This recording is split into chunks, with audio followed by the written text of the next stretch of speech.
Senhoras deputadas, muito boa tarde. Vamos dar início a esta nossa audição, hoje para ouvir a senhora Presidente da CIT, que vem acompanhada.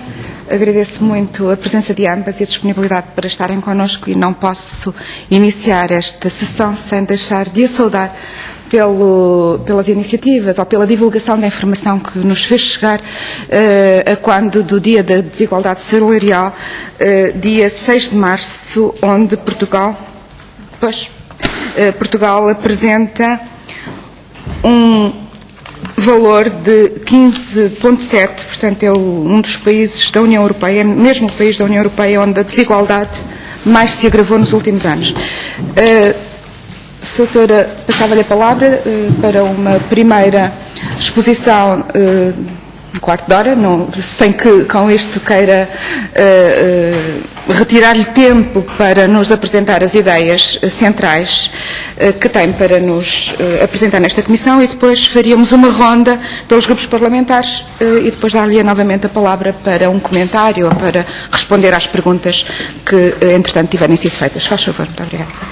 Muito boa tarde a todas. Hoje não temos ninguém do sexo masculino connosco. Muito obrigado por esta oportunidade que em nome da CIT não posso não agradecer de poder estar aqui a falar do trabalho que a CIT tem vindo a desenvolver.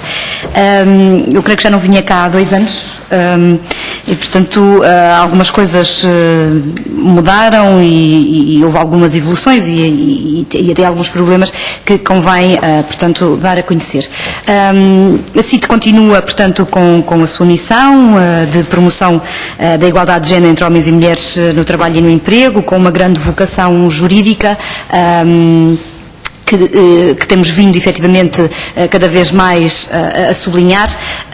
Neste momento continuamos com o nosso trabalho de emissão dos pareceres prévios para as situações de despedimento de trabalhadoras grávidas, puérperas e lactantes ou homens em licença parental, e também para as questões dos pedidos de flexibilidade de horário de homens e mulheres com filhos até 12 anos. Aliás, não posso não dar desde já essa indicação de que aumentou exponencialmente os pedidos de horários flexíveis, nomeadamente desde julho de 2013, e no setor público. Portanto, provavelmente conexo com a questão da entrada em vigor do novo horário das 40 horas, houve de facto, percebemos que mais pessoas na administração pública vêm pedindo horários flexíveis e que, portanto, também aparecem situações de entidades patronais, mesmo a pública, também que enfim, tem intenção de recusar muitas vezes esse horário porque considera que há razões imperiosas para o fazer, e naturalmente quem ajuiza se essas razões imperiosas existem ou não é a CIT, e portanto daí ter havido este aumento que foi quase o dobro face ao registado o ano passado nas questões das flexibilidades de horário. Quanto aos despedimentos, houve um grande aumento de pedidos de parecer prévio entre 2010 e 2011, mas agora face a 2012 como que estabilizou e até baixou um pouco. Enfim, já terá eventualmente a situação de desemprego também é elevada e, portanto, provavelmente terá havido aqui uma certa estabilidade nas situações. Outra área em que temos, da área laboral, temos vindo a trabalhar bastante é nas questões da apreciação da legalidade das convenções coletivas de trabalho, das cláusulas que estão nos contratos coletivos de trabalho e que vão sendo ou republicadas ou publicadas de novo. E aí foi um trabalho que a CIT iniciou só em 2011, porque a competência também só lhe chegou legalmente no final de 2010, e aquilo que temos, a nossa experiência tem sido bastante positiva. Num primeiro momento tínhamos apenas 30 dias para fazer essa apreciação e, portanto, muitos casos tiveram que ir parar para tribunal, porque efetivamente os 30 dias não era tempo suficiente para as partes, de forma voluntária, portanto os sindicatos e as associações patronais poderem efetivamente alterar as convenções no sentido da conformidade legal, mas depois, em 2012, conseguimos, durante as alterações que foram feitas ao Código de Trabalho, nessa altura, conseguimos pedir uma alteração que foi aceite ao artigo 479 para nos dar mais tempo de apreciação e, portanto, agora temos praticamente 90 dias e dentro desses 90 dias temos tido uma grande taxa de sucesso de conseguir alterar de forma voluntária as cláusulas cláusulas que são discriminatórias e, portanto, estamos a conseguir enviar menos processos para tribunal, o que é positivo, obviamente, do ponto de vista, inclusive porque não há custas a pagar e não há trabalho que é feito em vão e as partes, de uma forma voluntária, estão a alterar. E é muito interessante perceber é que a contratação coletiva, a maior parte das situações de cláusulas que nós identificamos, que são discriminatórias do ponto de vista de género, são discriminatórias para os homens, de uma forma geral. São aquelas situações em que apenas reconhecem a parentalidade para as mães, aparecem muito os títulos das convenções coletivas, de capítulos chamados direitos das mães trabalhadoras, e depois não há identificação do pai, nem há indicação dos direitos do pai. Também é certo que a negociação coletiva está parada, não sei se parada, mas pelo menos está lenta e, portanto, aquilo que acontece há muitas convenções que, eventualmente, se os impasses negociais fossem ultrapassados, poderiam ser alteradas e, eventualmente, reverem textos que já são antigos e alguns dos textos estão desatualizados, eles próprios. Enfim, hoje em dia, ilegais face à lei, como, por exemplo, aparecem muitos a dizer que o pai só tem direito a 5 dias de licença e não aos 10. Claro que a gente sabe que o Código de Trabalho é que se aplica, mas quem está no terreno, aos trabalhadores e trabalhadoras a quem estas convenções coletivas são efetivamente aplicáveis, não têm assim tanto essa noção. E, portanto, aquilo que nós sabemos é que vão aplicar o que está nas convenções coletivas. E se na convenção coletiva está a dizer que é só 5 dias, é isso que eles acham que têm direito e não vão ver a lei. Não é? E, portanto, obviamente que é extremamente importante que as convenções coletivas possam ser atualizadas e parece-me a mim que este trabalho, então, tem sido muito útil nessa matéria, até porque, como as custas de tribunal são elevadas, nós já temos percebido que alguns sindicatos e algumas associações patronais, até voluntariamente, mesmo antes de nós darmos que as coisas estão mal, já vêm ter connosco dizer, olha, vamos alterar, porque descobrimos que não está correto. Eu, se calhar, pedi à Ana para distribuir a documentação. Aliás, nós fizemos, inclusive, um trabalho que foi publicado, que é um pequeno guia de apoio aos negociadores coletivos e negociadoras, que há poucas ainda, para que, portanto, que detectámos os erros que eram mais comuns e fizemos uma espécie de um guião a dizer, olha, estes são os erros típicos que vocês fazem, esta seria a forma que eventualmente poderiam utilizar para melhorar. E, enfim, é um instrumento que me parece de prevenção bastante interessante.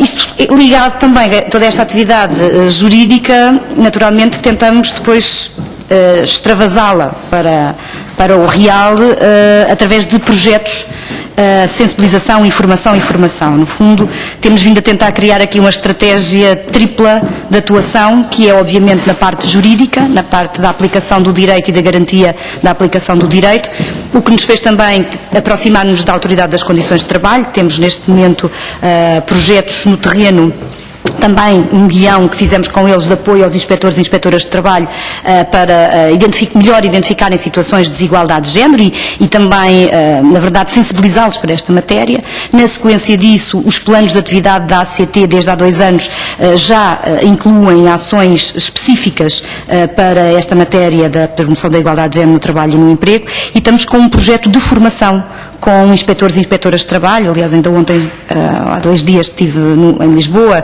e antes já estivemos no Porto, aliás, e hoje estão colegas nossos a dar formação em Faro, portanto, de norte a sul do país estamos a formar, não todos e todas, mas naturalmente uma boa parte, e a ideia é que depois possam formar os seus colegas. E tem sido muito interessante, porque de facto percebemos que estas matérias, como sabem, estão muito ligadas com estereótipos, com tradições, com posturas, mentalidades, e muitas vezes a própria autoridade está ela imbuída de preconceito. E, portanto, é muito importante que se possa formar de raiz, não é? De formar a quem possa eventualmente vir a fazer a diferença. Esta formação também temos estado a utilizar os fundos POPH para o fazer. Outra área, outros públicos-alvos que temos estado a apostar na formação são os potenciais negociadores e negociadoras coletivos, portanto, parceiros sociais, sindicatos e associações patronais. É uma formação também que tem corrido bem, são formações de 21 horas, certificáveis. E, portanto, a ideia também é esta, é passarmos a palavra, a sensibilização para estas matérias. Ainda ontem foi a vez da FESET, no Porto, em que estive lá e tivemos exatamente a ver nos contratos coletivos do setor, têxtil, calçado, costumes, o que é que estava mal. E foi muito interessante, porque esse é um trabalho, foi um trabalho que se faz já à cabeça e na próxima alteração já o poderão fazer de uma forma voluntária. Portanto, esta aposta na formação. Outra aposta que temos feito é na tentativa de nos tornarmos o mais independentes possíveis do Orçamento de Estado, porque efetivamente os cortes são muitos. Eu estou na SIC desde 2010 e eu acho que nesta altura, quando comecei, tínhamos perto de 500 mil euros de orçamento de funcionamento, neste momento com cortes, congelamentos, não sei, acho que não chega a 300 mil, já não olho muito, acho que já não chega aos 300 mil, e portanto aquilo que nós percebemos foi grandes projetos que possam ser definidores de anos de trabalho, inclusive com a academia, onde possa haver base de estudo para científica, coisas que possam efetivamente vir a poder fazer diferença e de forma sustentável, teríamos que ir procurar financiamento fora. E, portanto, conseguimos, já vinha até do governo anterior, contactos entre o Estado português e o Estado norueguês para os fundos UAE Grants, que finalmente, as coisas demoram sempre muito tempo, 2, 3 anos até se conseguirem que fiquem operacionais, mas neste momento temos, a CIT tem 3 projetos grandes no seu conjunto, perto de 1,5 milhão de euros, cofinanciada 90% ou 80% portanto, por este fundo, que nem é comunitário, é um fundo internacional, constituído por fundos da Noruega, Liechtenstein e Islândia. Os 20% como participação são assegurados pela SIG, Comissão para a Cidadania e Igualdade de Género, e são para fazer 3 projetos de fundo. Um inquérito nacional ao assédio no trabalho e no emprego, que neste momento creio que vai começar em dias, já temos tudo aprontado. Um livro branco sobre os homens e a igualdade, que esse já começou, já está mesmo no terreno o trabalho, e um inquérito aos usos do tempo, que houve um pequeno percalço, o INE seria o coordenador deste projeto, mas entretanto, por questões de tempo, de organização e de outros inquéritos obrigatórios que tinha que fazer, teve que saltar deste projeto e, portanto, será a CIT que, com depois um centro de estudos, irá fazê-lo, não já depois, ou seja, tentará fazer o mesmo género de trabalho, mas não poderá seguir as guidelines do Eurostat, porque não é um instituto de estatística, mas os resultados serão os mesmos, ou pretendemos que sejam. E a lógica é conseguirmos base estatística importante, real e atualizada, que nos possa servir de base para informação, para habilitar, nomeadamente os governantes, nas questões nas políticas públicas que venham eventualmente a ser praticadas, a ser criadas, que possam nos ajudar a dar informação para a academia, enfim, para que o trabalho efetivamente possa ser, como disse, sustentável e de largo espectro. Uma outra área em que nós temos vindo a apostar muito é o trabalho com as empresas. Cada vez mais temos a perfeita noção de que temos que nos misturar com o tecido empresarial e temos de trabalhar com eles no terreno, porque de outra forma, enfim, nunca conseguiremos fazer grandes alterações. Temos já há um ano no terreno um projeto que se chama Hygiene, Fórum Empresas para a Igualdade. Aliás, no dia 27 vai ser uma cerimónia pública de apresentação de um ano de hygiene, para perceber que medidas, qual foi o grau de cumprimento das medidas que as 21 empresas que o ano passado aderiram a este fórum e que voluntariamente aderiram a uma série, ou escolheram mesmo uma série de medidas de promoção da igualdade para aplicar nas suas empresas. Portanto, monitorizamos e vamos apresentar qual foi o grau de cumprimento, o que é que pode fazer, o que é que não pode fazer, e vamos ter novas adesões, creio que 7 novas adesões. São grandes empresas, novamente, Galp, REN, Estradas de Portugal, Mercer, bem, por aí, grandes empresas. O nosso interesse é que a seguir, não é, possamos saltar um bocadinho destas grandes empresas, que para nós é muito importante, porque elas, de alguma forma, são um sinal para quem vem para os outros e pode dar aqui um efeito de modelo que nos interessa muitíssimo, mas gostávamos muito de tentar chegar a outro género de empresas, nomeadamente setores onde sabemos, até pelos estudos que temos vindo a desenvolver, onde há efetivamente grandes diferenças. Por exemplo, nos têxteis. Os têxteis são Participámos num relatório, num grupo de trabalho que fez um relatório sobre desigualdade salarial e que eu creio que vai ser apresentado aos parceiros sociais muito em breve. E onde é claro que o setor onde os salários são mais baixos em média no país é o têxtil, o setor que é 90% feminizado. Um setor, eu ontem, como disse, estive na FESET e fiquei bastante... é impossível não ficar chocado, que são mulheres que estão 8 horas em máquinas, muitas vezes, como elas dizem, em posição de galinha, que eu não sabia o que era, mas é só numa perna, porque uma perna está sempre a dar ao pedal das máquinas. Portanto, é muito pesado, é um trabalho que exige, não só tem custo físico, como não é um trabalho qualquer, é um trabalho que exige perícia, porque é preciso saber cozer as peças, portanto as máquinas não são fáceis de manusear e são salários mínimos. E de facto gostaria muito de podermos também trabalhar não só, com estas empresas que temos no Hygiene é muito importante e parece-me que como pontapé de saída é muito importante chegarmos a estas empresas, são empresas grandes, muitas delas multinacionais e que estão até muito interessadas em poderem utilizar as questões da igualdade de género na sua gestão, mas creio que era muito importante que nós também pudéssemos ir a outro género de empresas onde tradicionalmente as mulheres têm de facto situações de desigualdade bastante elevadas. Portanto, temos vindo sistematicamente, como eu dizia, a trabalhar nestas áreas e também na questão das campanhas. Também passou a ser aqui um bocadinho quase imagem de marca da CIT, tentar fazer campanhas com a maior visibilidade possível. Devo dizer que temos vindo... as canequinhas, temos vindo a trabalhar cada vez mais com os mídia e já conseguimos arranjar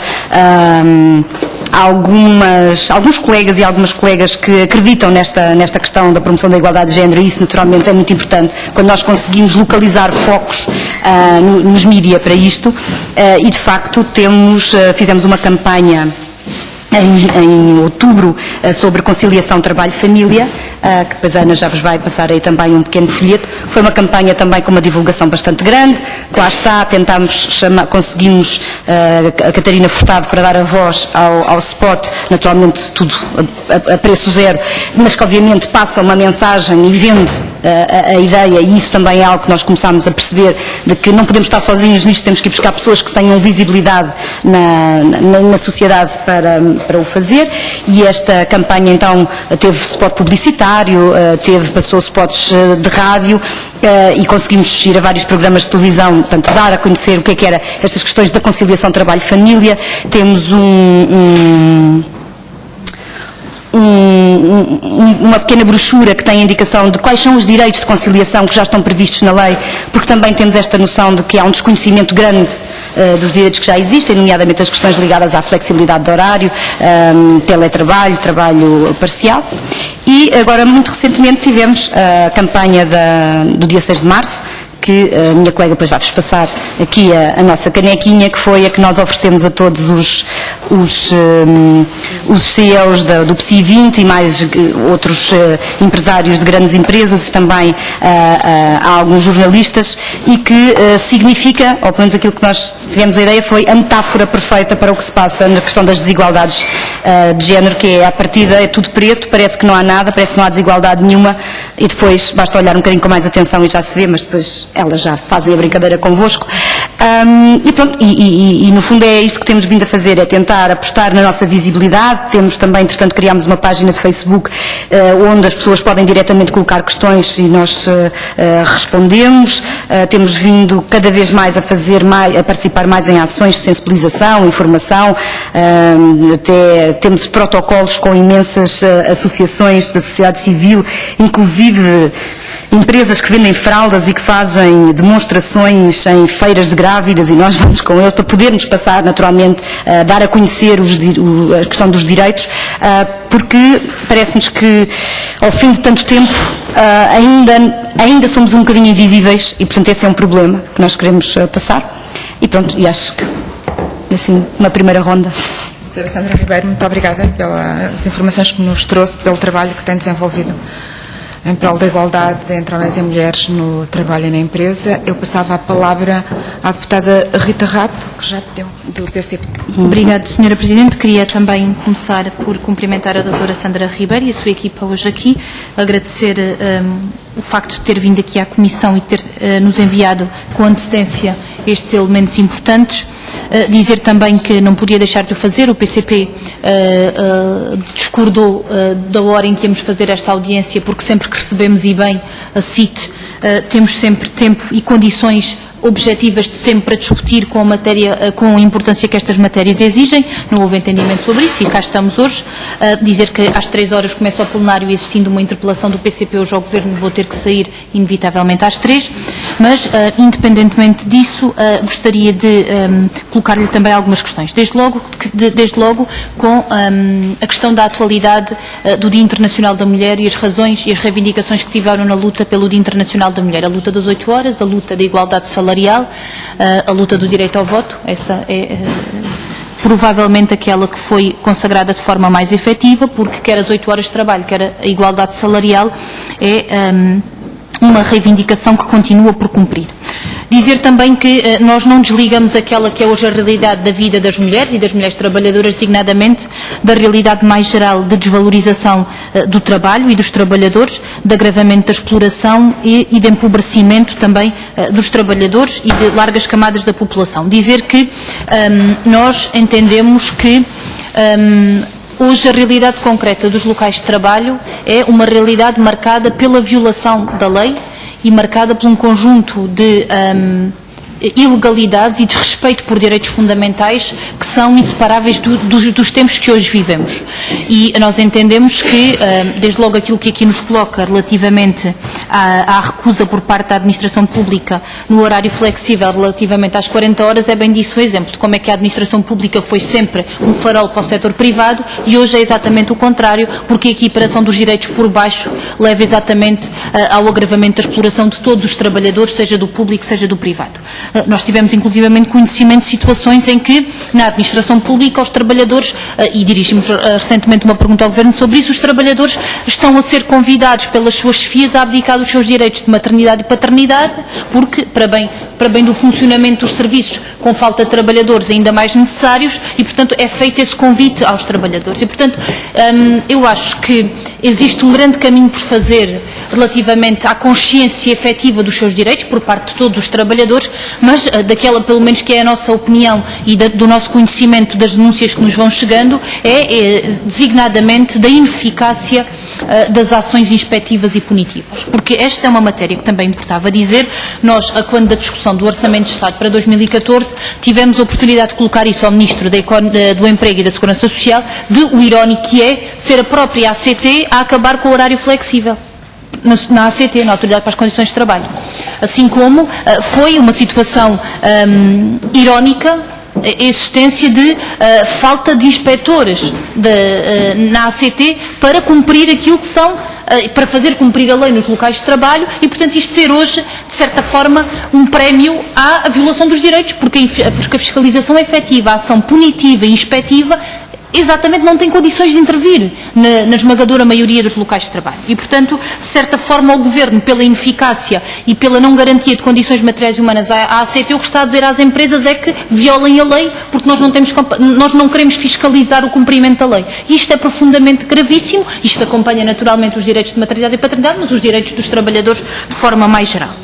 Eu queria fazer uma pergunta sobre se a CIT tem conhecimento da providência cautelar apresentada por grupos económicos relativamente a decisões de pareceres da CIT. Nós recebemos aqui recentemente a CGTP e a UGT, e a CGTP deu-nos nota de uma novidade, que é de grupos económicos se arrogarem no direito de, relativamente a decisões da CIT e a pareceres da CIT, apresentarem providências cautelares. Sobre uma questão concreta, disseram-nos que tinha sido pela primeira vez relativamente a um caso. Eu gostaria de aproveitar aqui a sua presença para lhe pedir se tem algum conhecimento, se confirma, e qual é que foi o desencadear desta matéria. Dizer que a última vez que a CIT aqui esteve, e de facto é sempre muito importante discutir com condições destas matérias, alertou-nos para a questão dos pareceres de despedimento de mulheres grávidas, puérperas ou lactantes, ter aumentado de forma significativa, associando isto à recessão económica, à insolvência, a despedimentos coletivos. E de facto nós compreendemos que que na esmagadora maioria dos casos isso pode acontecer, mas também compreendemos e entendemos como fundamental que a indemnização, ainda que no dobro, porque em alguma contratação coletiva a indemnização no caso das mulheres grávidas pode ir ao dobro, e nós reconhecemos isso, entendemos que ainda assim aquela que é a questão fundamental é a reintegração da trabalhadora, porque há condições objetivas de reintegrar. Vou-lhe dar aqui um exemplo concreto. O Casino da Figueira fez um despedimento coletivo, despediu todos os trabalhadores da hotelaria. O contrato e o decreto que concessiona ao jogo obriga a existência nos casinos de quadros que garantam aquele serviço. É óbvio que têm sido despedidos todos os trabalhadores, porque efetivamente foram todos os trabalhadores que prestavam o serviço de catering, a mulher que estava grávida também foi. Mas também é verdade que, assim que esse serviço e os postos de trabalho foram extintos e houve um despedimento coletivo, esse serviço passa a ser concessionado a outra empresa. E, portanto, é fundamental perceber se há condições ou não de, em muitos casos, exigir a reintegração em postos de trabalho e não assumir por si só o despedimento. Também sabemos que isto depende muitas vezes da capacidade reivindicativa e da resistência física e psicológica dos trabalhadores para resistir a um cenário destes, mas entendemos que hoje se começa a colocar cada vez mais em cima da mesa esta matéria. Sobre a contratação coletiva, nós entendemos que é fundamental o trabalho que a CIT faz. Agora, hoje a realidade concreta é do bloqueio da contratação coletiva por parte do Governo.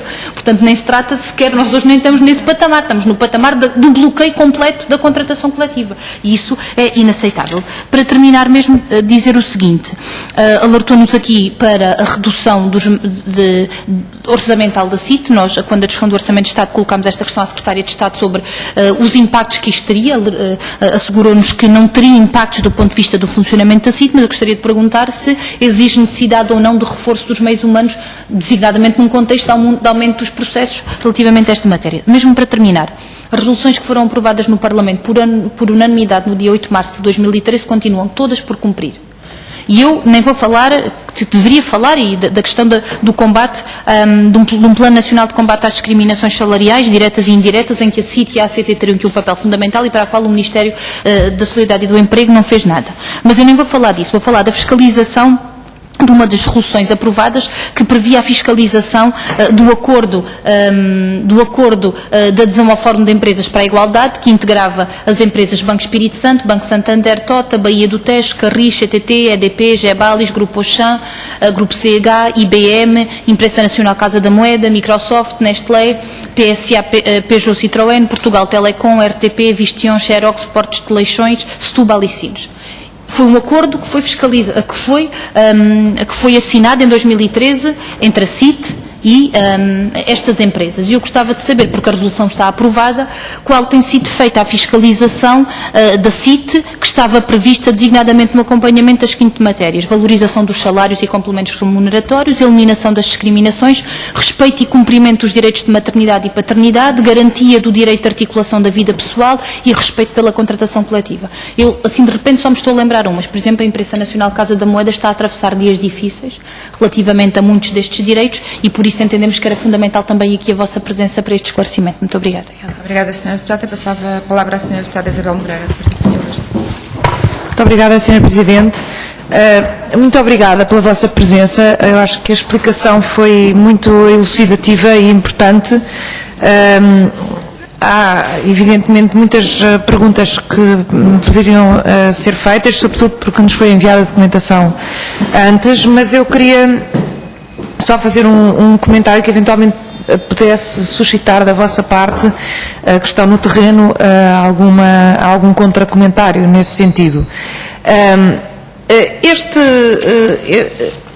Aquilo que disse, e disse bem, e que aliás está aqui espelhado nos gráficos que foram apresentados, ou seja, os pareceres no sentido de validar os despedimentos das situações que conhecemos, que atingem sobretudo mulheres, de facto é impressionante. É impressionante ver que em 2010 tínhamos 30% de pareceres favoráveis ao despedimento e em 2013 passámos para 64%.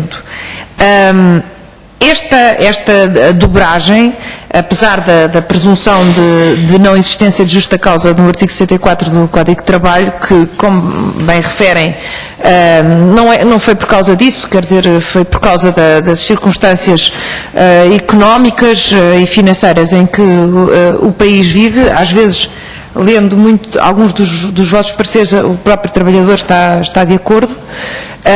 Mas, de qualquer maneira, não deixa de ser impressionante verificar que não existem políticas isoladas, não é? E, portanto, há aqui uma trajetória que se pretende ser uma trajetória de crescimento e para o investimento e para o emprego, e que resulta só no que toca, por exemplo, aos pareceres favoráveis ao despedimento, nestes casos tão particulares e com impacto de género tão preocupante, numa subida entre 2010 para 2013 de 30% para 64%. E, portanto, é evidente que passa para uma análise de políticas globais que ultrapassa a vossa capacidade de ação, como é evidente. E imagino que também tenha muito a ver com situações de despedimento coletivo, pelo menos a maior parte dos pareceres que li da vossa autoria passam desesperadamente e infelizmente por aí, por despedimentos coletivos, porque estamos na situação em que estamos, apesar de outros a verem de outra maneira.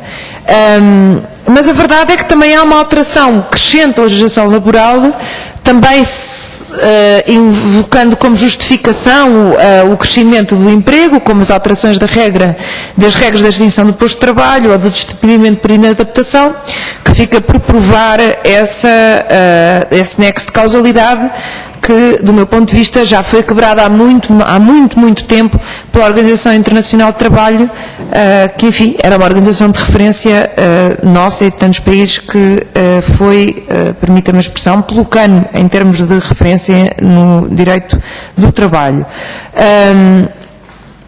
Eu queria também ligar isto à preocupação que obviamente deve sobressair destes números, repito, impressionantes, e sobretudo quando olhamos para mulheres e homens, não é? Temos aqui este gráfico na página 4 que dispensa qualquer comentário, para uma política que se almeja também de natalidade e de ligação dessa política, mais uma vez repetindo eu que está tudo ligado e as coisas naturalmente escapam a quem, e tem que escapar a quem setorialmente faz o seu melhor em cada parte que lhe calha, ligando ao aumento da natalidade à própria sustentabilidade da segurança social, e é evidente que esta documentação mostra que estamos a viver uma situação altamente preocupante do ponto de vista do país, nas dimensões que referi. Gostava de perguntar, já foi referida aqui a diferença entre a lei e a prática, a importância que tem as atividades inspectivas, e não vou referir o que a deputada Rita Rato disse ainda agora. Eu gostava de vos perguntar, nas queixas que recebem e que vêm aqui referidas por discriminação, concretamente, que tipo de discriminação é que são verbalizadas? Se é apenas discriminação com base no género, isto é, gostava de ter alguma concretização do tipo de queixas que eu, mesmo que não sejam as maioritárias, isto é o quadro de queixas do leque de discriminação que são inadmissíveis, e aliás demonstrou isso quando comparou o que às vezes acontece no clausulado de um contrato coletivo de trabalho e depois aquilo que já não é admissível à luz nem do Código de Trabalho nem da Constituição. Muito obrigada. E mais uma vez, muito obrigada pela sua exposição. Obrigada, Sra. Deputada. Passava a palavra à Sra. Deputada Margarida Almeida, do PSD. Muito obrigada, Sr. Presidente. Quero também, em nome do Partido Social Democrata, cumprimentar a doutora Fernanda Ribeiro. Percebi? Sandra Ribeiro. Sandra Ribeiro, porque peço desculpa. E quero realmente felicitá-la pelo trabalho que tem desenvolvido ao longo destes anos que está à frente da CIT. E dizer-lhe que, pese embora neste momento o nosso país esteja a atravessar períodos complicados, que todos nós temos conhecimento, não é menos verdade que o vosso trabalho, que está plasmado nos documentos que nos fizeram chegar, retratam o quanto é o vosso empenhamento na aplicação destas políticas e desta legislação. Realço realmente as iniciativas da campanha, que eu acho que realmente é notório, aquilo que nos puseram aqui da promoção realmente da tendência para acabarmos com a desigualdade salarial entre homens e mulheres, ou no género. Dizer-vos também que o facto de estarem atentas à prevenção e ao combate do assédio no local de trabalho é muito importante, e isto verifica-se muito também no setor público. No privado, muitas das vezes estas situações são camufladas, mas elas também existem hoje no setor público. Eu gostaria de saber se, em termos de participação, se há uma discrepância muito grande entre o setor público e o setor privado. Realçar também o trabalho que têm feito com a ACT no âmbito da fiscalização. Porque, na verdade, nós temos os programas, nós temos a legislação, mas o problema é que a rede não funciona. Isto é, toda a formação que vão fazendo é realmente no sentido de melhorar, mas depois, quando chegam ao local, elas mantêm-se exatamente como estão. Há aqui, assim, realmente uma barreira que nós vamos ter que transpor, e desses contactos que tem, se é capaz de dizer qual é a maior barreira que obsta a que a diferença que vai entre a lei e a sua aplicação leva a este incumprimento legal, a estas ilegalidades, e realmente qual tem sido a ação do conhecimento que tem da ACT, enquanto autoridade para as condições de trabalho. Também quero realmente dizer-lhe, em nome do Partido Social Democrata, que acompanhamos todo este trabalho e realçar que, pese embora tivesse dito que, em termos de Orçamento de Estado, houve uma redução, não é menos verdade que não cruzaram braços e avançaram com projetos buscando cofinanciamentos externos que vos levam realmente a implementar todo um programa que têm. Portanto, eu quero realmente felicitá-los, porque não estão só dependentes daquilo que é a verba do Estado, mas para poderem responder àquele que é o vosso trabalho, que é a luta pela igualdade no trabalho e no género, ter realmente esta abertura, ter esta sensibilidade e poderem chamar até vós empresas que, tendo um número significativo também de empregados, possam realmente tomar consciência e possam servir também de modelo às pequenas e médias empresas, como disse há pouco. Eu também sou de uma zona do Norte onde predomina o têxtil e o calçado, e realmente custa fazer visitas a essas empresas, ver realmente estas desigualdades, e custa um pouco mais ver a ACT passar por essas entidades, e depois, em termos de aplicações de coimas, elas ficam um pouco aquém daquilo que deveriam ser, a começar logo pela exposição do quadro de pessoal. Portanto, acho que é um trabalho muito importante que devem de ter em parceria com a ACT e também com a sua eficácia perante as entidades empregadoras, principalmente as pequenas e médias empresas. Disse. Muito obrigada, Sra. Deputada. Passava a palavra à Sra. Deputada Teresa Anjinho, do CDS-PP. Muito obrigada, Sr. Presidente. Para também eu, em nome do CDS, cumprimentar, saudar e, desde logo, agradecer esta fantástica caneca, que de facto é extremamente imaginativa e representativa da mensagem que querem passar. E por isso, imediatamente me centro exatamente nessa questão, a importância das campanhas. Eu acho que os dados da desigualdade salarial para ir de encontro àquilo que efetivamente é principal objeto das vossas, um dos principais objetos das vossas preocupações e mandato, a persistência das desigualdades salariais, apesar de todos os esforços, de todo o envolvimento e de todo o compromisso que nós temos que reconhecer no quadro das políticas públicas, é algo que efetivamente nos deve preocupar a todos. Todavia, quando se olha para este registro das vossas queixas e do vosso trabalho, eu acho que há esperança.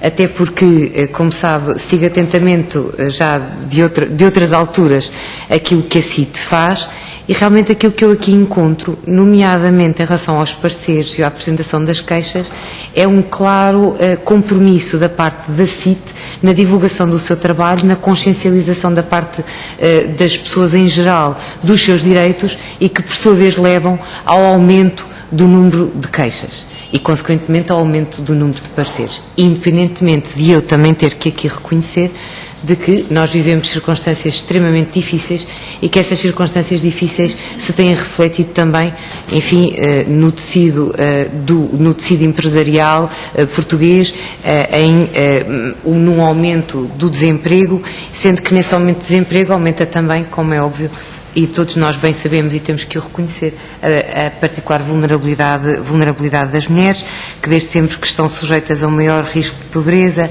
ao emprego precário, e que, para todos os efeitos, deverá motivar da nossa parte sempre um devido acompanhamento. Isto porque, paralelamente à consciencialização, onde podemos identificar a importância das campanhas, nós não podemos esquecer a necessidade da monitorização. E, portanto, esta é a minha primeira pergunta. Como é que vocês têm acompanhado dentro do vosso mandato, portanto, que ainda é um espectro alargado, as matérias que são da vossa competência?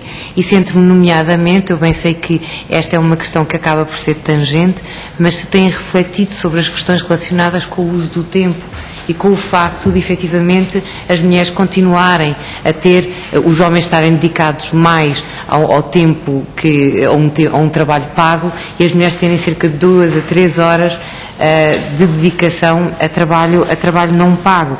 E há a importância da divisão das responsabilidades, por uma questão até de não apenas de garantir o necessário acompanhamento da vida familiar, mas também da necessidade da conciliação entre a vida profissional e a vida familiar. Tudo isto está obviamente interligado. Em relação a esta questão do uso do tempo, mas centrando-me agora na questão do emprego propriamente dito, ou seja, das novas possibilidades relacionadas com a flexibilização e com a dita empregabilidade parcial, eu reconheço que sempre encarei a questão da empregabilidade parcial como algo extremamente positivo, nomeadamente com vista à dita conciliação da vida privada com a vida profissional e, nomeadamente, para garantir qualquer que fosse o elemento, neste caso não me centro apenas das mulheres, mas mesmo reconhecendo que as mulheres continuam a ter a responsabilidade primária do apoio à família e do trabalho em casa, tenho sempre dificuldade em utilizar a palavra doméstico, a verdade é que não posso deixar de ser sensível a um argumento que já aqui vi ser esgrimido, nomeadamente a quando da audição da CGTP e da UGT, que em relação a estas questões da flexibilidade,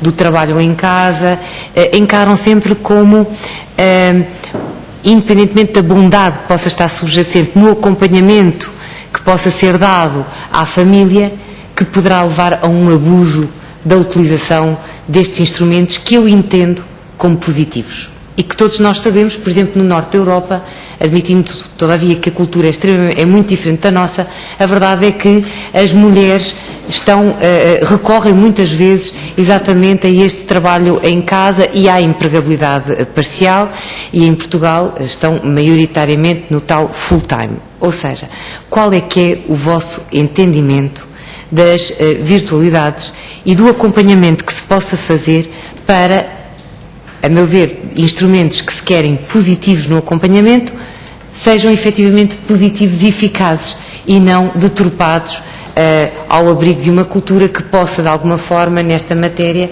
levar a que isso aconteça. E depois, qual é que é a vossa opinião sobre todas as medidas que têm vindo a ser adotadas exatamente com vista a garantir o combate às desigualdades salariais?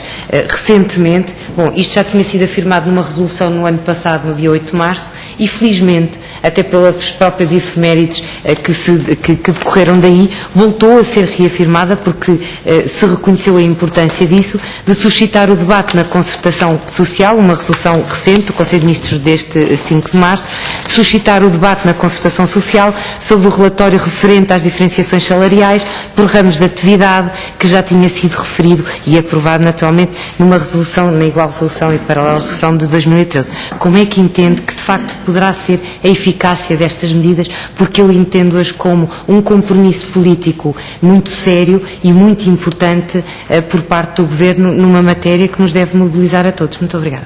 Muito obrigada, Sr. Deputado. Sr. Deputado Cecília Honório, do Bloco de Esquerda. Muito obrigada, Sra. Presidente. Quero cumprimentá-las e saudá-las pelo vosso trabalho, pelo vosso empenho, pelas ideias que nos trazem, mesmo se o meu casal vai ficando preto outra vez, mas porventura é só falta de chá. E começar por recolocar se calhar algumas das questões. Eu não tenho tempo para fazer a análise que o vosso trabalho merecia. Nós temos plenário daqui a muito pouco tempo, como sabem. Em primeiro lugar, relativamente ao aumento de queixas de discriminação, se as localizam como fruto de um agravamento das desigualdades de género, se também como resultado da crescente visibilidade da CIT, e neste sentido reforçar a importância das campanhas que têm promovido, são extremamente importantes. Acho que é uma estratégia que merece ser relevada. Sabe que alguns grupos parlamentares pegaram na questão no dia certo,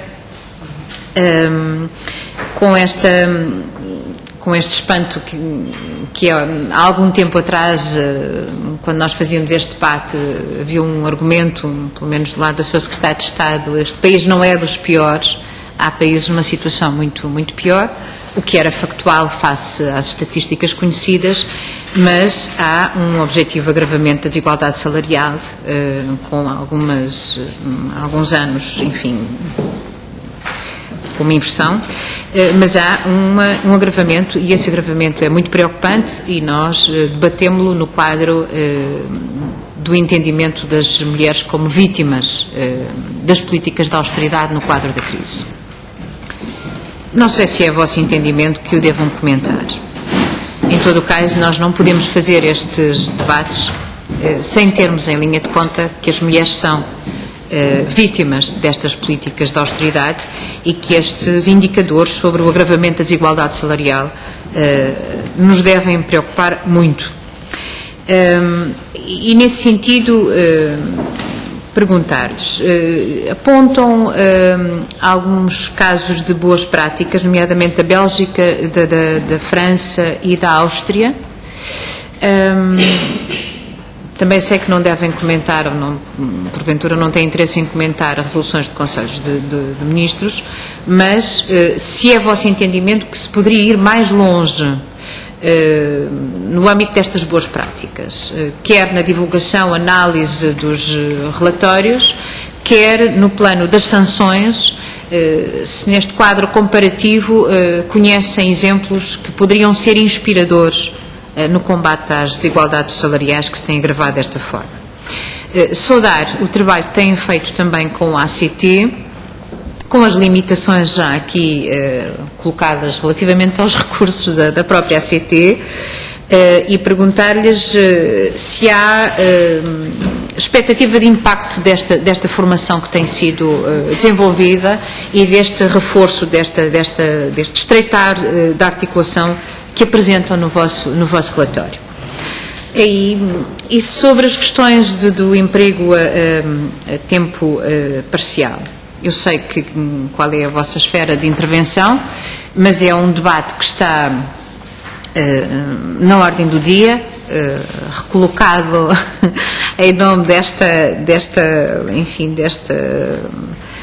deste fogo ou fumo crescente sobre o debate da natalidade, eu gostaria de vos ouvir, se possível, sobre esta questão. Foi aqui apontado o exemplo dos países do norte da Europa, e eu quero recordar aquilo que eu ouvi já há muitos anos da boca de um homem que vivia num destes países e que dizia: bom, nós aqui estamos tramados porque em primeiro lugar vêm as mulheres, as crianças, depois os cães e a seguir os homens. E nesse sentido, reconhecendo que a vossa intervenção e a especificidade da vossa intervenção, não queria deixar este debate sem alguma possibilidade, pelo menos, de abertura da vossa parte relativamente a outras situações, outros países que conhecem como exemplos de boas práticas ou de más práticas, uma vez que a introdução destas medidas não pode ser feita sem um debate muito mais profundo relativamente às questões da igualdade e das desigualdades de género. Muito obrigada, Sra. Deputada. Passava a palavra à doutora Sandra Ribeiro para o comentário que tivesse para oportuno. Bem, eu vou então responder por ordem das perguntas que foram colocadas. Deputada Rita Rato, relativamente à providência cautelar que foi colocada por uma empresa, nós tivemos conhecimento, sim, nós não estávamos como parte neste processo porque a ação tinha sido colocada apenas contra a trabalhadora e é uma situação de flexibilidade do horário, creio eu. O que sei é que, portanto, a providência cautelar não foi dado provimento à providência cautelar, portanto, a deliberação da CIT mantém-se em vigor, no sentido de que era uma situação em que nós considerávamos que havia condições para ser atribuído aquele horário flexível, porque a empresa não tinha demonstrado razões imperiosas que efetivamente impedissem o gozo do direito previsto na lei por parte dessa trabalhadora, eu creio que é uma trabalhadora em particular. Quer dizer, isto é sempre normal, é os mecanismos legais que estão à disposição para poderem ser utilizados. A empresa não concordou, achou que o primeiro mecanismo que havia de lançar mão era uma providência cautelar. Nós ficamos contentes pelo Tribunal, naturalmente, não ter dado razão à empresa, e agora o processo, portanto, seguiu os trâmites legais, está para uma ação judicial. Nós até agora temos de dizer que não há muitas situações de reclamação, de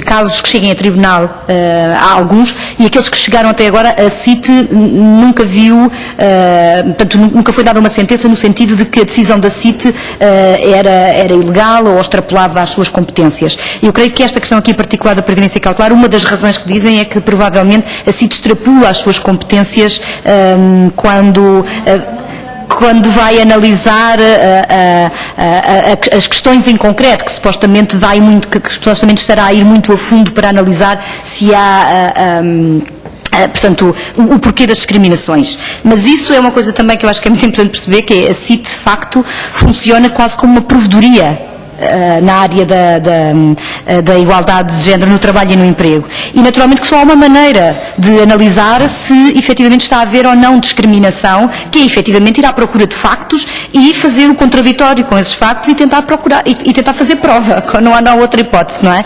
E portanto aquilo que, obviamente, por exemplo, no caso dos despedimentos, que já houve algumas, não diria acusações, mas assim alguns comentários de nós, já me lembro que alguém dizia que nós éramos mais chatas do que a Segurança Social a ir ver, por exemplo, no caso de um despedimento coletivo por alegadas razões, por alegadas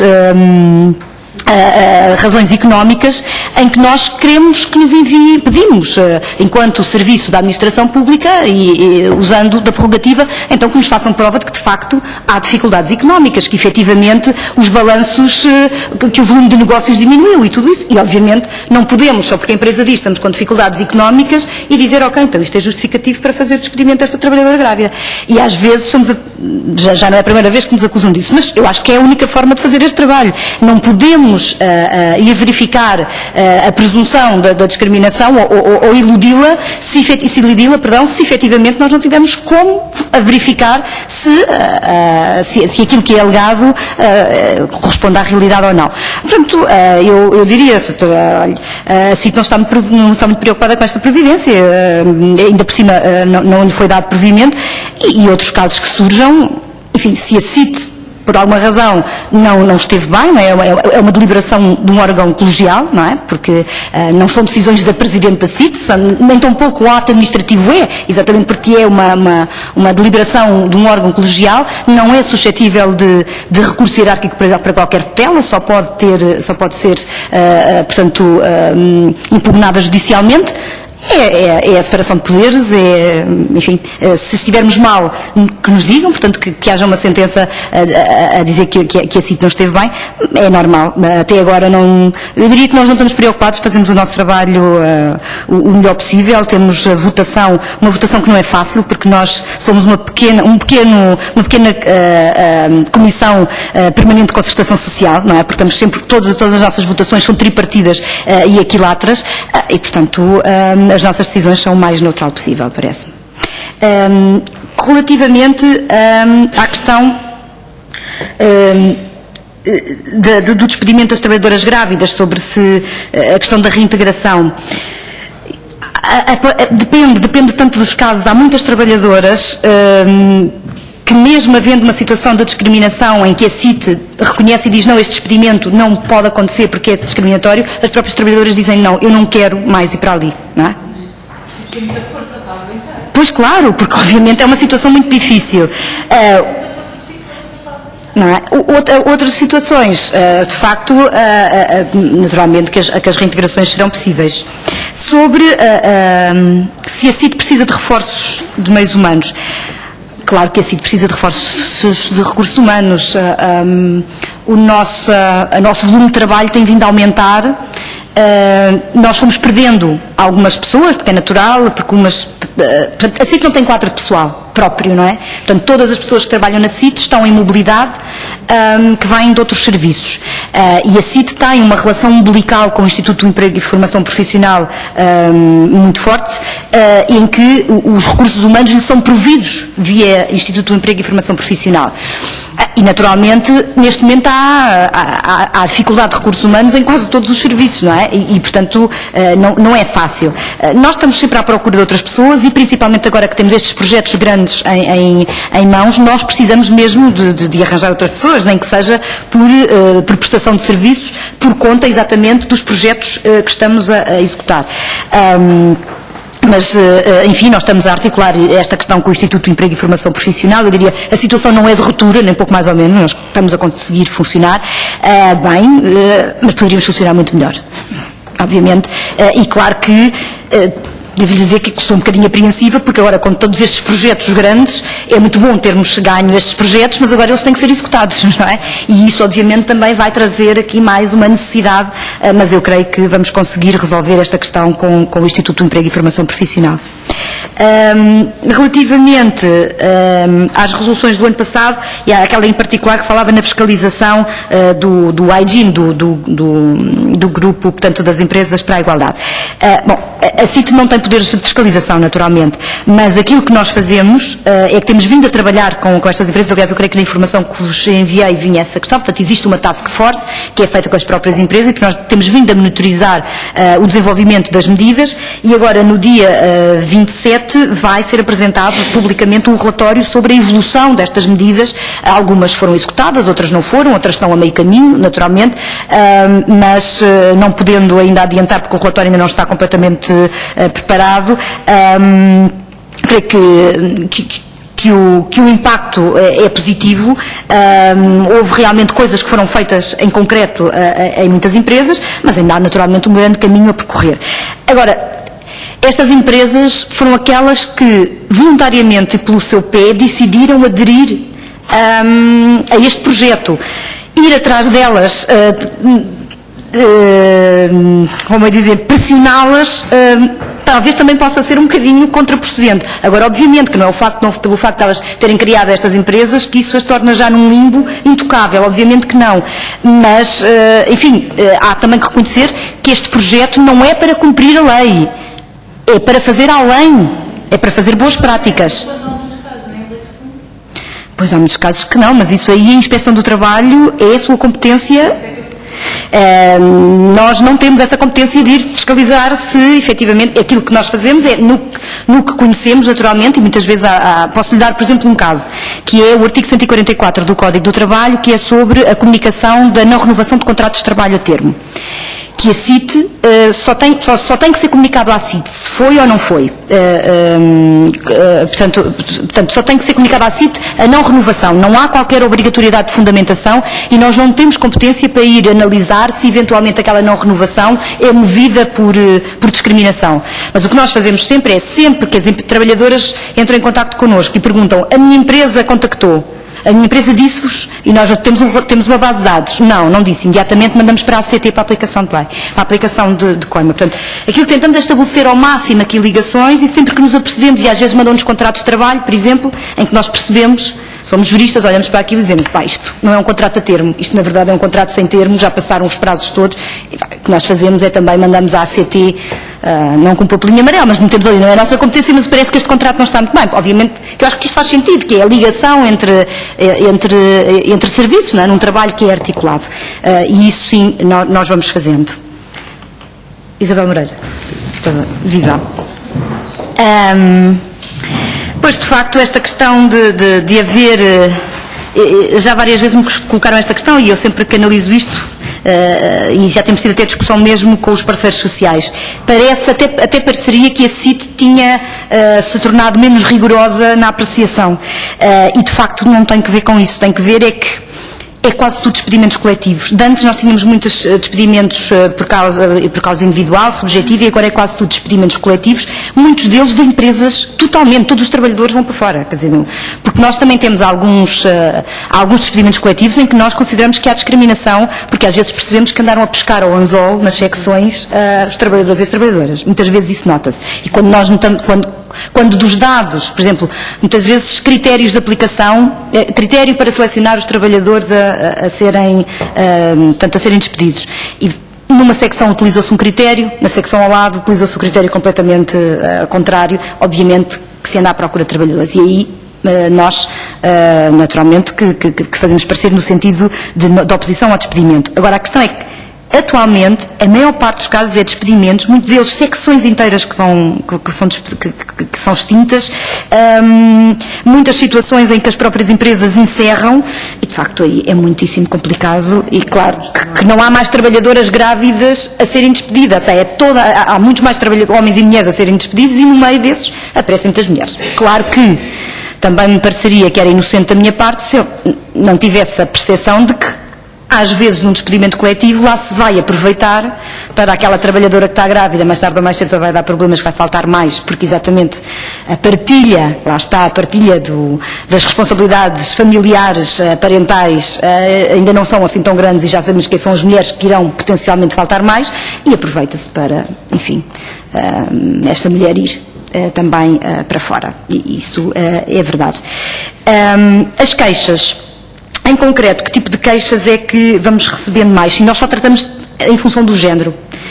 É talvez uma situação para uma possibilidade futura, pensar-se um bocadinho nisso, que é o facto de existir um mecanismo de igualdade nacional, que é a CIT, que trata das queixas, das questões de desigualdade, das questões de discriminação no trabalho e no emprego por género, mas, por exemplo, se formos para outras dimensões da discriminação, não sei se existe um outro serviço, não é? Específico, não é?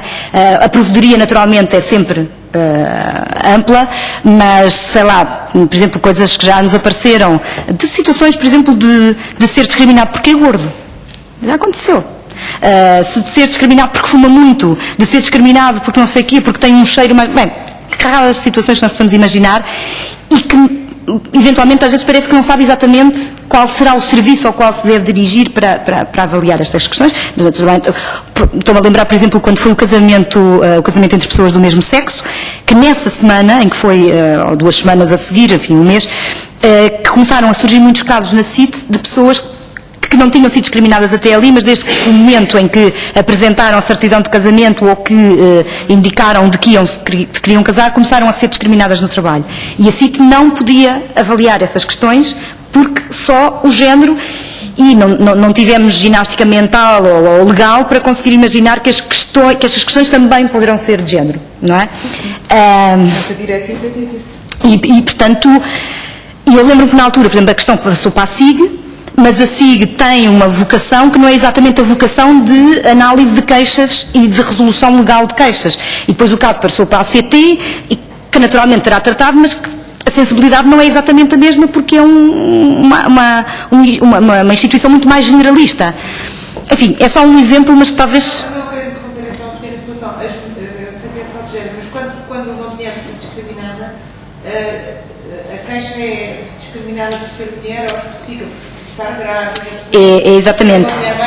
É por ser mulher ou por estar grávida ou porque está a conciliar, está a usar mecanismos, sim.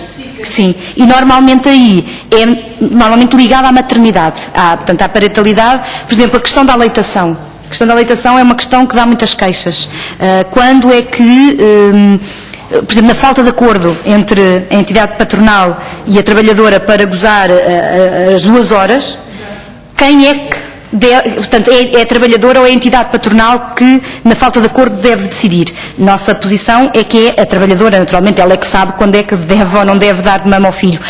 Mas, por exemplo, essa é uma situação crónica. As entidades patronais acharem que se são elas que definem o salário, que se definem os horários de trabalho, então elas é que sabem a que horas é que dá menos prejuízo à empresa o uso dessa dispensa. Sim. E, portanto, esse é um caso paradigmático de queixa. Portanto, respondendo à pergunta mais em concreto, sim. Portanto, são queixas ligadas à parentalidade. Muito bem. Margarida Almeida, viva, muito obrigada, e já agora agradeço também o reconhecimento que me transmitiu a mim e à minha equipa do trabalho que temos vindo a desenvolver, agradeço-lhe muitíssimo. Sobre a questão do assédio, queixas sobre assédio, pois há muito poucas. É um grande problema, que é aquela coisa, nós sabemos que é como as bruxas, que as há, mas nós não as vemos, e aqui é exatamente a mesma situação. Temos noção que há muitas situações de assédio, até porque na linha verde, por exemplo, há muitos relatos de situações, e quando nós dizemos, bom, mas agora então vamos passar para as queixas. E as pessoas dizem, então eu ligo amanhã, ou vou pensar. E depois isso não acontece. A própria ACT também tem indicações de que aparecem muitas vezes no atendimento questões ligadas ao assédio, mas depois se não concretizam. E depois se formos para as associações, por exemplo, como a UMAR, ou outras associações ligadas aos direitos das mulheres, nomeadamente, têm informalmente então um registro muito grande de queixas. Portanto, agora, setor público, setor privado. O que tenho é uma noção, porque nós temos, desde que, portanto, publicitámos esse pequeno guia de prevenção e reação e combate ao assédio, temos feito pelo país fora muitas ações de sensibilização. E o que eu quero dizer é que quando fazemos no Estado temos casa cheia. Aliás, foi a primeira vez desde que eu estou na CIT que nós esgotámos uma edição em 4 meses e tivemos que refazer, fizemos 2.000 e tal exemplares da primeira vez em junho e agora já pusemos mais 5.000, porque tem os bolinhos quentes da CIT e este guia da prevenção do assédio. O que quer dizer alguma coisa. O que quer dizer alguma coisa, como é óbvio. E a verdade é que sempre que fazemos em serviços públicos é completamente casa cheia. E acontece sempre a mesma coisa, que é, eu falo e no final, quando tudo acaba, há sempre uma filinha de pessoas que ficam a querer, dizer, sabe, aquilo que disse, é mesmo, eu sofro aquilo, mas eu nem tinha bem noção que aquilo podia ser ou não assédio, ou eu vejo isto acontecer ao meu lado e eu nunca tive coragem de fazer nada, enfim. Eu acho que esta é uma questão que precisa também, precisamos desenterrá-la. Eu acho que só está mesmo com um bocadinho de fora e é sensibilização, informação que precisamos muitíssimo. E claro, agora vamos ter o inquérito que eu acho que vai ajudar a dar alguma visibilidade. Do ponto de vista da inspeção do trabalho que temos vindo a desenvolver com eles nesta matéria, há o problema da prova. O problema da prova é sempre muitíssimo complicado, porque normalmente isto precisa de prova testemunhal e onde é que estão as testemunhas? Normalmente não querem, a não ser que a relação de trabalho já tenha terminado. Se a relação de trabalho ainda está em curso, É muito difícil. Não é impossível, mas obviamente é muito difícil. Nós temos vindo a dar muitas ações de formação nesta matéria, dizendo às pessoas, se acham que estão numa situação de assédio, comecem a fazer um diáriozinho de bordo de tudo, onde é que estiveram, o que é que fizeram, quem é que encontraram no corredor, para que se eventualmente houver uma situação de processo, que possa haver caso. Porque, há uma situação de assédio no trabalho que é relativamente fácil de prova, que é a falta de efetividade do trabalho, não é? Que é aquelas situações em que se retira o trabalho às pessoas, e aí é relativamente mais simples. As outras são extremamente complicadas, porque as outras são sempre na solidão, é normalmente um a um, e é muito difícil de verificar, mas é uma matéria que obviamente temos que continuar a trabalhar com ela. Senhora Deputada, eu agradecia que não. É que temos que terminar esta audição, Senhora Presidente. Peço imensa desculpa, mas podemos conversar a seguir. Sim, claro. Ou podemos marcar uma outra audição. Três Anjinhos, a deputada Três Anjinhos. Bem. Questões mais específicas. O aumento das queixas e dos pareceres prévios. Eu diria que não é só crise e sim, olha, modéstia à parte, acho que também é fruto de estarmos a conseguir dar mais visibilidade ao nosso trabalho. E acho que sim, acho que há empresas que não tinham a noção de que tinham este dever do parecer prévio. Nós temos noção que 100 e tal casos por ano, quantos casos de despedimento que envolvem de grávidas não chegam às mãos e ninguém sabe, e elas são despedidas, enfim, sem que este procedimento seja observado e, portanto, seria um despedimento ilícito, mas elas não têm noção, nem ninguém tem noção de que é assim, ninguém que esteja envolvido nesse despedimento. E, portanto, eu acho que isto é como quase tudo, normalmente está sempre a dizer, está a aumentar determinada coisa, mas está a aumentar desde o momento que ou passamos a medir ou começa a haver um aumento da visibilidade. Eu acho que aqui é um meio-meio. Porque, obviamente, também a crise também traz mais situações, mas talvez também haja aqui mais informação. Nós vemos que, por exemplo, recebemos muitas informações, muitos pedidos de informação através do Facebook, por exemplo, que nós antes não tínhamos, e, portanto, há de haver alguém portanto, é um universo que antes não existia e que agora existe, e, portanto, eu creio que será um meio-meio. A monitorização, pois isso é a grande questão. Aliás, eu pertenço ao Equinet, que é a rede europeia dos mecanismos de igualdade de género, e este é o grande debate europeu, é como é que nós vamos monitorizar, como é que nós conseguimos garantir que estas medidas estão exatamente a produzir ou não efeitos. É complicado aquilo que nós fazemos, andamos sempre, por exemplo, como com o hygiene, andamos sempre com os nossos relatóriozinhos, sempre a tentar ver, para ver se há realmente indicações. E vão havendo algumas. Eu acho que, por exemplo, uma coisa positiva, e é aquela que ano para ano é sempre positiva, mas ainda agora saíram, creio que amanhã vão sair os dados 2013 da parentalidade, dos homens que gozam licença parental, quer a obrigatória, quer a partilha, e continua na tendência, continua a aumentar 2%, portanto estamos quase a chegar já estamos nos 27%, 26%, uma coisa assim qualquer. E, portanto, isto, por exemplo, acho que é um impacto óbvio de uma medida positiva, de uma medida legislativa que foi feita e de um trabalho de sensibilização e de divulgação que foi feito a seguir. E, obviamente, que esta questão da parentalidade e da partilha da parentalidade é fundamental, parece-me a mim, para as questões da conciliação trabalho-família, para as questões da igualdade no trabalho e no emprego. E ligando isto depois à questão da empregabilidade parcial. É ou não uma boa forma de conciliação? Eu acho que objetivamente é. Objetivamente não há dúvida nenhuma. Nós temos algum medo, até da experiência que temos, que conhecemos, experiências de outros países, que é se ela depois é especialmente utilizada e massivamente utilizada pelas mulheres, lá vem um outro problema que nós até aqui não tínhamos. Nós somos sempre indicados. Não é? Nós somos sempre utilizados na Europa como aqueles fantásticos que as mulheres estão a tempo inteiro no trabalho. Aliás, somos o país da Europa que tem as mulheres mais, portanto, quase equiparado em número com os homens, portanto, as mulheres estão muitíssimo no mercado de trabalho em Portugal e quase todas a tempo inteiro. E a razão é sempre, porquê? Pois porque os salários são tão baixos que, de uma forma geral, ninguém ninguém aguenta ir para o part-time.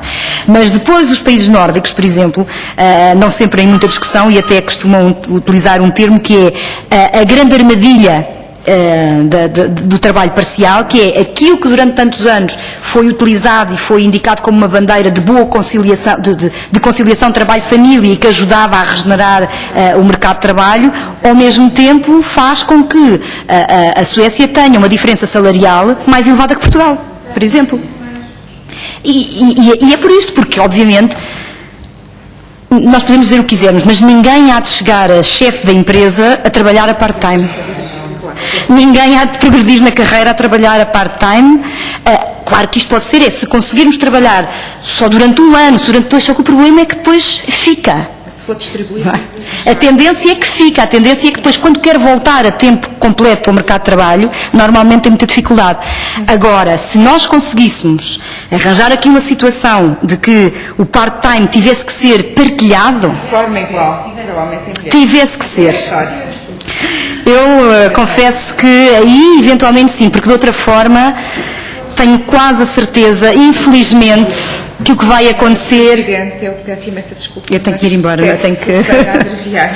Eu teria quase a certeza que aquilo que vamos ter é as mulheres massivamente a aderirem a essa medida e não os homens, e isso vai abrir outro problema, que é daqui a nada, além de tudo mais, ainda temos as mulheres a saírem do mercado de trabalho. E as desigualdades salariais. Mas eu acho que é uma matéria muitíssimo interessante. Mas se calhar teríamos que ser um bocadinho ousados nesta questão de se calhar teria que ser partilhado. Claro. Muito bem. Relativamente à resolução do Conselho de Ministros 18 de 2004, eu parece-me que é uma ótima... É uma ótima medida. Aliás, muitas das coisas que estão previstas já é trabalho que a CIT está a desenvolver no terreno e parece-me que é muito, muito importante que haja este sinal de que o Governo efetivamente dá importância a estas matérias. Isto é muito importante. De ressalto uma medida que está nesta resolução do Conselho de Ministros que me parece bastante interessante, que é a dos fundos, que é efetivamente poder ser critério positivo o acesso aos fundos das empresas que têm menos discriminação salarial. Muito rapidamente, então, Cecília Honório, do Bloco de Esquerda. Já respondi a algumas, não é? Sim, só sobre a natalidade. Está bem? Que também já está, portanto... Exatamente, o que eu gostava de dizer era que este debate que aparentemente vai ser agora aberto, eu gostava muitíssimo que, eu acho que é fundamental que as questões da conciliação sejam analisadas neste âmbito. Não portanto, as questões da igualdade de género têm que ser colocadas aqui, as questões da partilha, da conciliação e, portanto, acho que era muito interessante se, por exemplo, a CIT pudesse ser convidada para integrar a comissão que venha a trabalhar nesta matéria. Senhora Presidente, muito obrigada. Trouxe-nos imensa informação, muitos temas que deveriam ser aprofundados de forma específica. Caberá agora aos grupos parlamentares também proporem que relativamente a um ou outro ou a vários nós façamos audições mais aprofundadas relativamente a alguns temas, nomeadamente, e deixem-me só elencar, a questão do assédio sexual e a questão da conciliação ligada à natalidade e um outro, a questão das desigualdades salariais. Penso que temos aqui muita matéria para aprofundarmos ao longo deste nosso trabalho da Subcomissão da Igualdade. Quero agradecer muito a sua presença, a informação que nos trouxe e não posso deixar de a saudar pelo excelente trabalho que está a fazer, pese embora, como também sabemos, nem sempre o nosso trabalho se traduz em frutos muito eficazes ao nível de combate à desigualdade, mas este caminho é um caminho longo e se mesmo assim não o formos fazendo com as limitações que sabemos que existem, muito mais difícil será romper estes obstáculos civilizacionais que se colocam à desigualdade entre homens e mulheres, neste caso, no trabalho. Muito obrigada pela vossa presença. Obrigada eu. Senhoras deputadas, dou por terminada esta sessão.